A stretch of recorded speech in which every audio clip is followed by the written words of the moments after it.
Let me share a few other thoughts with you. You know, been out in this nice environment where we've been filming, and I've shifted into some more regular clothing, if you will. You know, I've got some layers of long underwear on, and I've got my winter pack boots on, and I don't know, there's 3 or 4 different kinds of layers that you'd normally put on. And what if I was stuck out here with some of the normal equipment? You know, a lot of people talk about the survival kits or the emergency kits, or more particularly the 72-hour kits. And I like to address those things for just a moment here. I don't want you to believe that I'm trying to say that everything in those kits is wrong or bad. That's not true.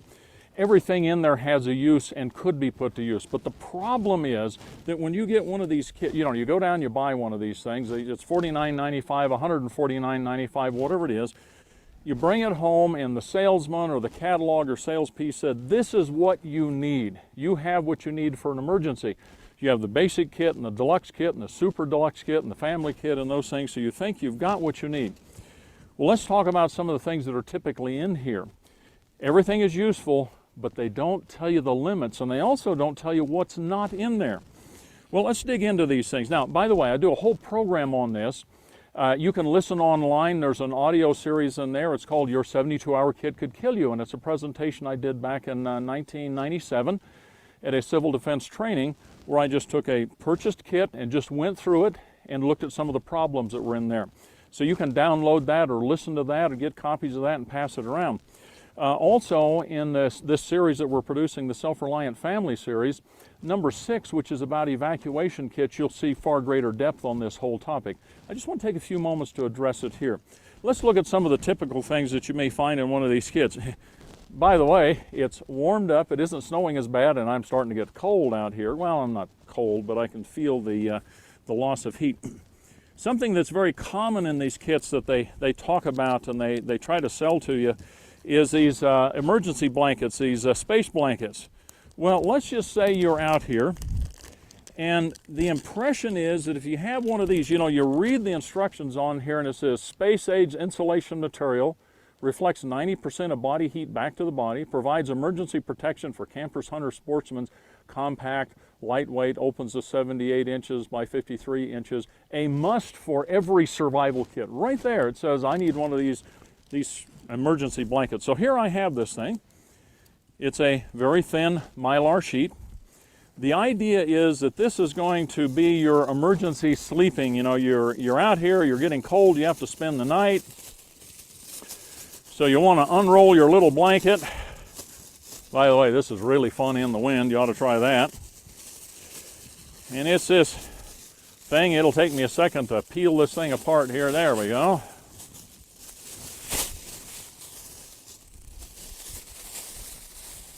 So there I've got my little blanket here. Let's see, this thing is 78 inches by 53 inches. All right.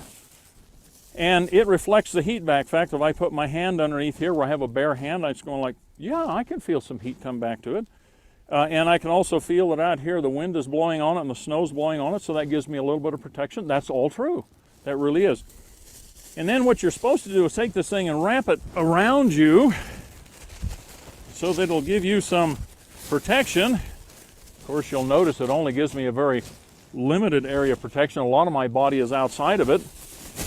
And I'm supposed to huddle up inside of this thing, and they show you a picture on there that shows this guy huddled up in an emergency situation, and you feel like, well, if I had one of these things, I can make it through the night.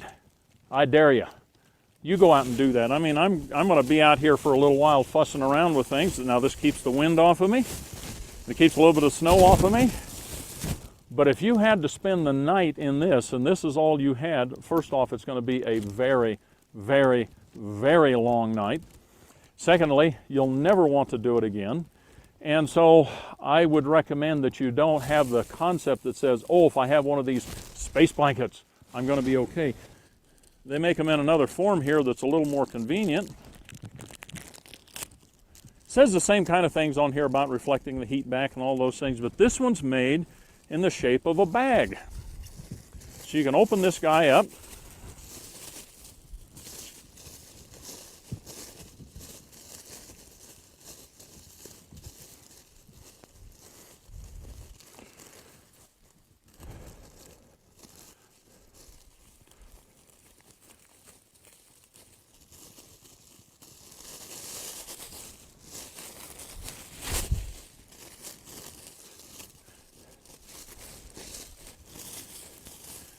And it's sealed on all the sides, except I have this one side that you can get into. And it's like, all right, we're going to spend the night in this thing. So I can, as a matter of fact, slide down into it. Be careful when you stand on the snow. You'll have to pick yourself up. These things are very slippery. Obviously, for a child, it would be a lot better. It'd be better for them. They can fit down inside of it. Now, can I feel some of the, I'll say, the warmth that's building up? Some of that heat's reflected back, and the answer is yes, I can. I can feel that. And if I was to sit down and want to stay out here, will it stabilize the air? Yes. Will it keep the snow off of me? Yes. Does it have any insulation value? No. Not true insulation, because insulation is trap stabilized air. This is a 1/4 mil thick piece of mylar, but it will trap a bubble of air around me, which in fact will be useful. But you remember when I talk about gaining experience with things? And if you'd like to know if your space blanket or your emergency sleeping bag will work for you, then what you need to do is sleep in it, spend a night in it, go out in the worst kinds of conditions that you would find. And you'll find that when temperatures are mild, and I've slept in these in the summer, you know, 40 and 50 degrees and 35 degrees, and I played with them like that. But when it starts to get very, very cold, you just don't have what it takes. It will help, but you'll never want to do that again, because you're going to suffer, is the bottom line. If the temperatures are below zero and you're trying to sleep in this with just some little bit of thin regular clothing on, it will be a very tough period of time. You won't rest very well. Then the challenge is, what if you have to do that another night and another night? You're worn out, you're exhausted. So understand the limits of these things, what they will and they will not do. I address this a little further in some of the other presentations, so you'll understand what these things will or will not do. Now, if I had to choose between the little blanket we had and this one, obviously this is better. It's sealed up around me. But you know what? My legs are still chilly out here, out in this stuff. Okay. Oh, by the way, I have some of my search and rescue friends. Do you know what they call this? They call this a body bag. And I don't mean that lightly, but very honestly, they do find the people. It makes it convenient for them to gather them up and their belongings, because they're already down inside of this bag. And that's unfortunately what does happen. So I don't mean that lightly, but I do mean it honestly, that it's just not enough to really get you through tough conditions. Well, that's a common thing that you find in these survival kits. I'll tell you another thing you find in here. You have these heat packs. You know, these are little things, you rip them open and they have this little white bag in there, and you've probably used these things. They're fairly common, and you open that thing up and you shake it around, you get some oxygen in it, and these things will get warm on you. Well, let's see what happens. I happen to have these. They were in an emergency kit that I bought, because I buy these things, and this kit is not quite 2 years old when it was purchased. And let's just see what happens to this thing for a little while. Now, it's fully out in the air. I'll put it in my pocket and I'll let it sit there. But let's think about this for a moment. The idea is, you have this little package, you rip it open, it gets warm.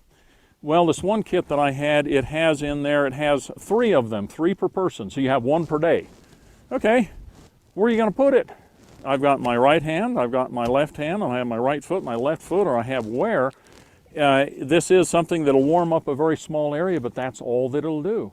If you wanted to have enough of these, I guess if you had 100 of them in a pack, boy, you could rip them all open and just lay them all over and around you, and they'll heat for a little while. Here's the thing that it says on here: just open, heats within minutes, stays warm up to 20 hours, heats any part of your body, odorless, non-toxic, non-flammable, dry, and clean. They will get temperatures to up to 140 degrees, so that it can in fact hurt you. Now, we're going to just let this one go for a few more minutes and see what it'll do. Here is the thing that they don't tell you on the package. This is the thing that they don't mark on there. These things have a shelf life. They have a practical shelf life of 2 years. Now, that doesn't mean that they're completely dead after 2 years. It just simply means that at 2 years, the capacity to heat is down remarkably. By the time they're 5 years old, they will probably do nothing. So if you have some that have been in your emergency kit and stored for a long period of time, please don't depend on them to warm anything up, because they won't. As a matter of fact, they should be rotated yearly if you're going to have them. but just realize their limits. Now this thing has been sitting in there for quite a while. There it is, tiny little thing. I thought I lost it there for a second. And what I find very interesting is that I can't detect any warmth in this thing at all. There's just, well, okay, maybe a tiny little bit. Maybe it is a little bit warmer than the outside air, but there's just virtually nothing. There's none of that 120 or 140 degree heat that you would like to have. See, these things are already dead. Now, this is a setup. Suppose you had your space blanket and you said like, okay, I got my space blanket, and if that's not enough, well, I got 5 of these things. I'll just rip them open, drop them down inside. And they've been in your pack for 2 years, 3 years, 4 years. They will do nothing for you. You see, it's a setup for trouble. You thought you had something to take care of you, and now you don't. You need to understand the limits, what things will do and will not do. If you have some of these things, get some of them out and use them. You say, yeah, but I don't want to use them up. You need to find out if they're still usable at all. Here's another thing that I found in some of these survival kits. This is one of them that I went through. It's commercially produced, cost you, $100 per person. And by the way, these things all came from it right here. They came out of that kit, and the heat packs and a bunch of other things. In there they have some water, because water is a very important thing. What I found that's very interesting is that package had 1/3 of a day's worth of water for 3 days. How much water do you need? Well, you must have a set aside for you, stored, or a way of procuring. You must have a gallon of water per day. That's vital that you have that. You might need more than that in some conditions. Maybe in very mild conditions a little bit less, but we say a gallon of water per day per person. All right, it had 1/3 of a gallon. But they did have some water purification tablets. Now, by the way, these things will in fact purify the water, meaning that it'll kill the bacteria, the viruses that are in there, so that it's safe to drink biologically. It's not going to take out tastes or particular those kinds of things, but it'll keep you from getting sick from water. The thing that's very interesting is, here it is, you take 1 tablet, you put it in a quart of water, but here's the thing. There's the bottle in the kit and your little boxes of water, and there's not even a container to purify the water in. You have to have a container. You can't like take a tablet and drink a quart of water. That doesn't work. There's a little tin cup in there, but it's not a quart. So what are you going to do? They didn't tell you that there's not a container to purify your water in. If you have some of these kits, back everything up against principle, up against the things that we're teaching you. These tablets are good, but you must have a container to purify the water in. And if you didn't know you didn't have one, you've got a problem. So the point is this about some of these commercially produced kits. They have limits. They have things that are not in there. They don't tell you what's not in there. They don't tell you why things are not in there. They don't tell you the fact that, well, really that space blanket's only good for, I'll say, above freezing or a little bit below freezing. You get the impression if it's 20 below zero, the wind's blowing in a blizzard, you just put that thing on and you're like, okay, it's a space-age material, it's got to be good. That's just not the reality of things. Experiment with things, play with them, try them, understand what they will and will not do. Well, I would suggest that you go online to our website. You can download that audio program. You've got about 40 minutes of instruction on what's wrong with a lot of these kits. And then in number 6, which is called Ready, Set, Evacuate, I show you how to build a real kit that's really based on principle. And I also go through what's wrong with some of these kits in greater detail than that. Well, there's just some thoughts I wanted to share with you since we're looking at the principles and concepts of being okay, about surviving against all odds, about being ready for emergencies. Be sure that you know how and why things work. Be sure that you understand the principles, and be sure that it's not just somebody else's information that you're looking at. You want that to be inside of you, which is what we call knowledge, which is take the information, gain experience with it. Now it's knowledge for you. That's what I would suggest you do. Now, by the way, in the little time that we've been out here in my regular clothing like this, you know, we did a whole bunch of filming in the PAL system, and now I'm out here in these things. I'm getting cold. I feel the chill of things that are out here. That simply means that now I know that this clothing is not adequate to be in these conditions, which are fairly mild. If I had to stay out here for long periods of time, I wouldn't like it very much. So again, I suggest play with your things, gain experience with them, know what they will do and what they will not do. Bottom line is, the responsibility for your safety, for your well-being, is in your hands, not somebody else's, not in the hands of somebody who sold you something, because very often they're selling you things based on profits, not principles. Learn the principles, You can buy the things from people and then back it up to the principles and make things work for you. That's the whole concept here. Be safe, be happy, enjoy. Remember that statement I say so often, that it's like, well, there's no doubt that tomorrow will come, and there's no dispute that things happen, but how you're prepared to meet tomorrow will make all the difference in the world. If you're prepared for the worst, then no matter what happens, it will be an adventure. And I believe that our lives were created to be a grand adventure of learning, of growth, and long-term development. That's what it's all about. But what I find is this: when I'm asked to go out and evaluate people's preparedness, you know what they really say? Would you tell me if I'm prepared? They're saying, come over here and look at my pile of stuff and tell me if I got enough of the right things. That's what they're really saying, right? And so I go look at their pile of stuff, and this is what I find. People are very poorly prepared in, number one, attitude. Interesting. It's not even in the pile. First off, if they're saying, is my stuff adequate so I'll be safe? I know they have an attitude problem. They've put their safety in the wrong place. They put it in the pile of things rather than really in themselves. The next thing I find that people are very poorly prepared in is, guess what? Clothing, to deal with the very difficult situations. And the next thing people are very poorly prepared with is water. And there's one other thing, but I'll talk about that at another time. I want to keep this simple right now, but I'm going to expand this for you. Most people have put their time, energy, and money into fire, shelter, and food. Those aren't bad. It's just that you may not live long enough to worry about starving to death if you haven't taken care of the other problems. So when we talk about clothing, now by the way, clothing is more than just shirt, pants, and shoes. I mean, it's all of your apparel, but it's what you wear on your head, it's your footwear, it's your handwear. It's how do you take care of sleeping. By the way, a sleeping bag or bedding, that's just nighttime clothing. It's just something you wear at night, right? So you see how this expands a little bit? It's rainwear and wind protection. It's how do you take care of yourself in the winter and the cold. But let me expand it a little further than that. You see this pocket knife? This is clothing. I mean that literally. This is clothing. Two reasons that it's clothing. First off, I always have it with me. I would rather be teaching this class without my pants than without my knife. And I don't teach classes without my pants, so I always have my knife with me.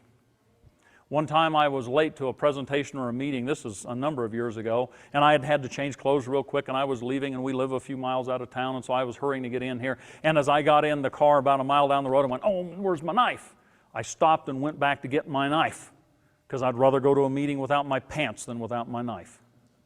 Now there's another reason why this is clothing, and when we talk in part 2, next week when we do part 2, I hope you'll really understand this is clothing because in very severe conditions, this is how I'm going to make clothing that will save my life. If I find myself not having the things that I would prefer to have, I can produce clothing that will get me through extreme weather with a pocket knife. So I need to have my knife with me. Oh, are these things terrible? I mean, well, if you had nothing else, honestly, they would be useful. I mean, it'd take you a little bit further. Oh, one thing I want to mention here while we're doing that is, you see, if I was stuck out here with a vehicle, remember this thing I talk about clothing, and I'm starting to get cold like I am, man, I'm getting out my pocket knife and I'm going for the front seat of that car and cut that thing up because there's materials in that car that'll take care of you. And that's why this pocket knife is clothing, because it'll help you make clothing. So if that's all I had, man, I'm going for my pocket knife. If I have a snowmobile, a snowcat, an airplane seat, somebody's front living room couch, or a car seat or a pickup seat, you know, that's where you have materials that you can build things that'll take care of you in these, you know, less than ideal conditions. Nutrition. When we talk about water, understand the definition of water. You see, I've got this little jug right here. It's got water in it. I don't just mean a handful of water. I mean the container that I put water in, how I gather more water, how I purify it, sanitize it so that I have good quality water, how I have enough water for the rest of my life. Now, in this area of water and nutrition, we're talking about what you're going to consume. Not about how you wash your clothing. We're talking about what you consume. So when I say water, I mean everything about water so that I have enough. Well, those are just some concepts. We're going to expand on those things a little bit better. Having said that and given you those concepts, do you understand? I hope you're starting to understand why it is that I take the approach that I do, rather than just giving you a list of stuff and saying, folks, you get this, this, this, this, this, and let's talk about what we do. I want you to understand the principles, because I believe that you can solve these problems if you're motivated to do something about it. And if you understand why the priorities are the way that they are. So I hope you start to understand that. I want to go back to something for just a moment right now. See, I had to get the stuff real quick because some of you people were getting real nervous about when's he going to talk about the stuff. So we talked about stuff for a minute. I'm going to go back and talk about attitude again for just a moment. The thing that's kind of my last little attitude statement right here, if you understand how this fits together and why it works. By the way, I hope you're getting excited about preparedness in a positive way. I hope you, as you take a look at these issues, you're going like, you know what, this stuff is solvable. If you start to understand what it is that you face, I believe that you start to get the feeling, well, I could do something about that. It's only when we don't understand what we face that we go like, I don't know what to do. And when you say, I don't know what to do, guess what? You don't do anything. That's why I want you to understand how this works. Okay, here's a little thing on attitude. You have exactly what you want. Now that'll bug some of you. It used to bug me. You are in life exactly where you want to be. And somebody's going to say, no, I'm not. I didn't sign up for whatever, you name it, and we can all talk about the things we're dissatisfied with. By the way, there's nothing wrong with dissatisfaction, because that's what's going to move us on to do something. But I want you to understand this concept and that. The reason I say this is you get exactly what you say. You need to be very careful about what you speak in all areas of your life, but even in this one. If you take a look at something, I've heard some good, wonderful people make statements like this when we're talking about preparedness. Well, if it ends up being the bomb, I want the first one to go off right over top of my house and take me out just like that. That's a lousy attitude, I think. Now, by the way, if it happens to go off over top of your house and takes you out like that, you don't have to worry about anything. But I think asking for it's the wrong attitude. I hear some people say, you know, if it really gets bad, and they go through these lists of things, of all the terrible things that happen, so I just want to die. I don't think that's the right attitude.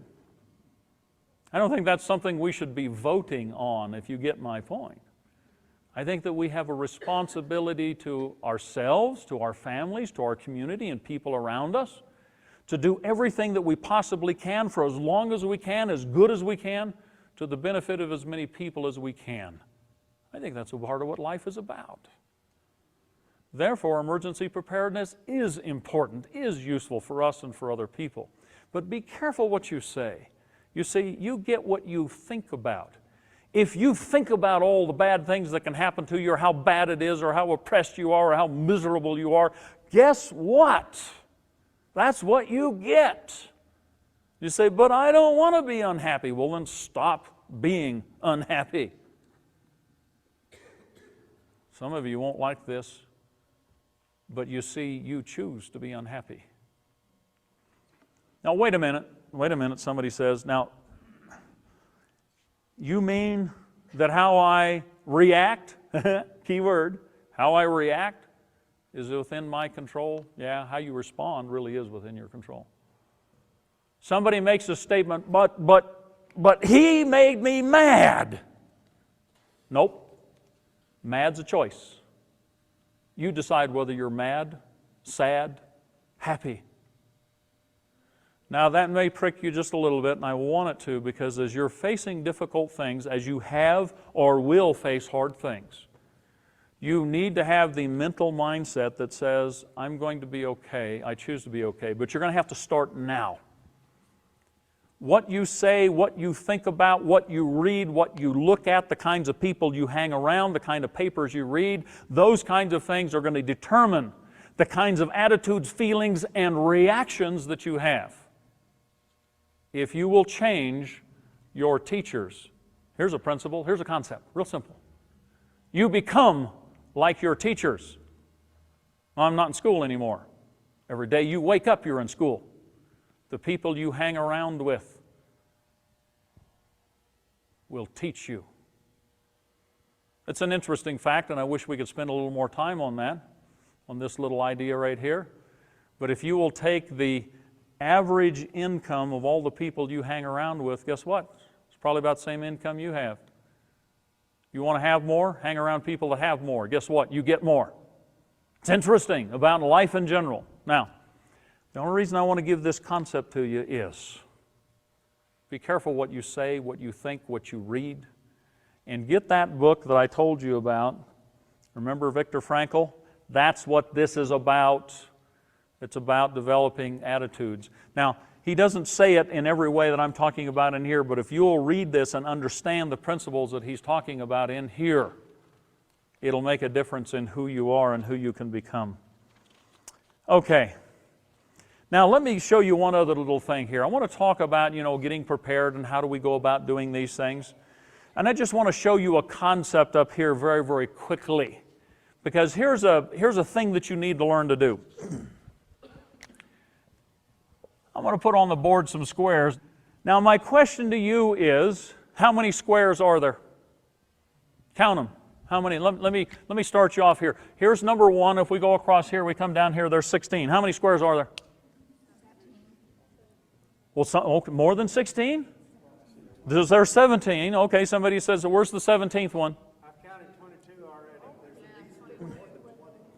Yeah, there's more than 20. There's more than that. Okay, now let's take a look at it. All right, so we know where the first 16 are. You can keep score on that. Here's a square. Look at that one right there. We go 2 by 2. And here's one right here, 2 by 2. And here's one right here, 2 by 2. So we just added in 3 more, and I've got a 2 by 2 here. I've got a 2 by 2 here. I've got a 2 by 2 here. I've got a 2 by 2 here. I've got a 2 by 2 here. And I've got a 2 by 2 here. Then let's go 3 by 3. There's a 3 by 3. And there's a 3 by 3. And there's a 3 by 3. And here's another 3 by 3. And then you got the big one around the outside. 30.